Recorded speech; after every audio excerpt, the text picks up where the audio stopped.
ಕೈ ತೊಳಿಬೇಕು? ಯಾರಾದ್ರೂ ಒಬ್ರು ಹೇಳ್ಬೇಕು. ಏನಕ್ಕೆ ಕೈ ತೊಳಿಬೇಕು? ಏನಕ್ಕೆ? ಹಂಗೆ ತಿಂದ್ರೆ ಏನಾಗುತ್ತೆ? ಏನಕ್ಕೆ ಕೈ ತೊಳಿಬೇಕು? ಇಲ್ಲಿ ನಿಮ್ಗೆ ಉಗುರು ಇದೆಯಲ್ಲ, ಅಲ್ಲೆಲ್ಲ ಗಲೀಜ್ ಕೂತ್ಕೊಳ್ಳುತ್ತೆ ತಾನೆ. ಅವಾಗ ನೀವು ಹಂಗೆ ತಿನ್ಬಿಟ್ರೆ ಅದು ಒಳಗಡೆ ಹೊಟ್ಟೋಗುತ್ತಾ?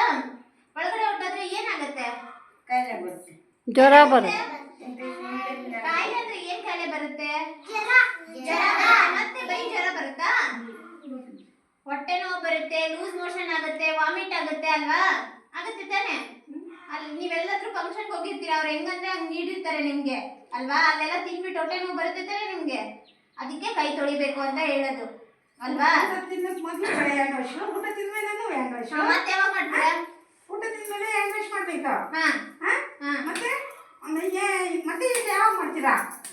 ಟಾಯ್ಲೆಟ್ ಹೋಗಿ ಬಂದ್ಮೇಲೆ ಏನ್ ಮಾಡ್ಬೇಕು ನೀವು? ಡೆಟಾಯಿಲ್ ಹಾಕಿ ಹ್ಯಾಂಡ್ ವಾಶ್ ಮಾಡ್ಬೇಕು. ಟಾಯ್ಲೆಟ್ ಹೋಗುವಾಗ ಬೇರೆ ಕಾಲಲ್ಲಿ ಹೋಗ್ತಾರಾ? ಏನ್ ಹಾಕೋಬೇಕು ನೀವು? ಚಪ್ಪಲಿ ಹಾಕೊಂಡು ಟಾಯ್ಲೆಟ್ ಹೋಗ್ಬೇಕು. ಓಕೆನಾ? ಈ ಮಾತ್ರೆ ಕೊಡ್ತಾ ಇದಾರಲ್ವಾ, ಏನು ಕೊಡ್ತಾ ಇದಾರೆ ಈ ಮಾತ್ರೆನೆಲ್ಲ ನಿಮ್ಗೆ? ಏನ್ ಮಾತ್ರೆ ಇದು?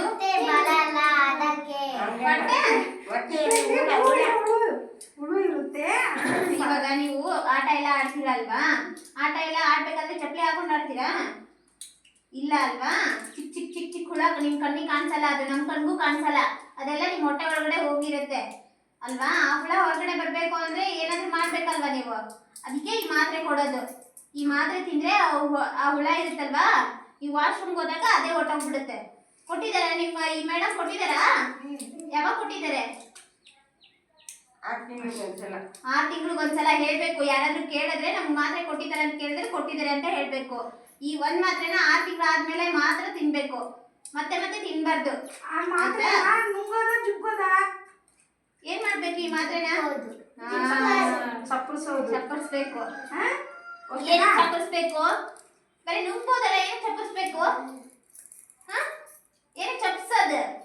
ಈಗ ನೀವು ಹಾಲು ಕುಡಿದ್ರಲ್ವಾ, ಹಾಲು ಕುಡಿದ್ರಿ, ಲಡ್ಡು ತಿಂದ್ರಿ ಅಲ್ವಾ, ಅದ್ರಲ್ಲಿ ಎಷ್ಟೊಂದೆಲ್ಲ ಹುಳ ಏನಾದ್ರೂ ಇತ್ತು ಅಂದ್ರೆ ಅದು ಇಲ್ಲೇ ಇರುತ್ತೆ ತಾನೆ. ಈ ಮಾತ್ರೆ ಹೊಟ್ಟೆ ಒಳಗಡೆ ಹೋಗ್ಬಿಡುತ್ತೆ. ಇಲ್ಲಿರೋ ಹುಳ ಅಲ್ಲೇ ಇರುತ್ತಲ್ವಾ, ಅದಕ್ಕೆ ಚೀವಿದ್ರೆ ಅಲ್ಲಿರೋ ಹುಳನ ಸಾಯುತ್ತೆ. ಅದಕ್ಕೆ ಫಸ್ಟ್ ಚಪ್ಪರಿಸಿ ಆಮೇಲೆ ಹೊಟ್ಟೆ ಕಳಿಸ್ಬೇಕು ಅಲ್ವಾ? ಸರಿ, ಈಗ ನಮ್ಮ ಮೇಡಮ್ ಅವ್ರು ಕೊಡ್ತಾರೆ ಎಲ್ಲರಿಗೂ ಮಾತ್ರೆ. ಹ್ಯಾಂಡ್ ವಾಶ್ ಮಾಡೋದು ಮಾಡಿ ನೀವೆಲ್ಲರೂ ತೋರಿಸ್ಬೇಕು ಆಮೇಲೆ. ಹಾ, ಫಸ್ಟ್, ಎರಡನೇದು, ಮೂರನೇದು, ಇದು 2ನೇ ಸ್ಟೆಪ್ ಆಯ್ತಾ? ಮೂರನೇದು, 4 ಹಿಂಗೆ ಮತ್ತೆ ಹಿಂಗೆ ಎಲ್ಲಾನು ಮತ್ತೆ ಸರಿ ಮಾಡ್ಬೇಕು.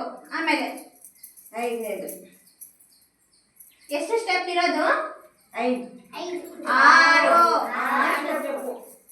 ಪ್ರಭಾವತಮ್ಮ ಅವರೇ ಏನು? 6.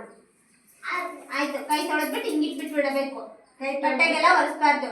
ಕೈ ಗಾಳಿಗೆ ಬಿಡ್ಬೇಕು, ಹಿಂಗೆ ಬಿಟ್ಬಿಡ್ಬೇಕು ಆಯ್ತಾ? Very good.